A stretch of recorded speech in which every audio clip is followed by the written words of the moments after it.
নমস্কার। চিরঞ্জীব ভালোবাসা সামান্য স্পর্শ ৩রা মে ২০২০ থেকে আবিশ্বের কবিরের কবিতা পাঠ। আজ এই ভিডিওটিতে আমি পাঠ রেকর্ড করব নিউ দিল্লি নিবাসী রাজেন্দ্র উপাধ্যায়ের একটি কবিতার ভাব অনুবাদ দিয়ে আমি পাঠ করছি তার কবিতা। কবি রাজেন্দ্র উপাধ্যায়, নিউ দিল্লি, হিন্দি ভাষার কবি।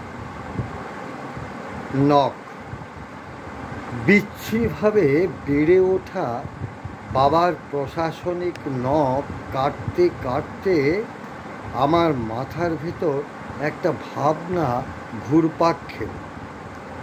বাবাও কি আমার ছেলেবেলায় আমার আঙুল চেপে আস্তে আস্তে ধৈর্য ধরে আমাকে সাফসুতরো করেননি?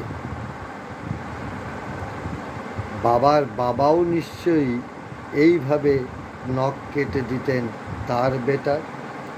এইভাবেই একজন আরেকজনের নখ কাটতে থাকেন আর বিশ্ব সুন্দর হয়ে এইভাবেই এগিয়ে চলতে থাকে। এইভাবেই মায়েরা সব তাদের মেয়েদের আর মেয়েরা সব তাদের মায়েদের আদর যত্ন দিতে থাকে।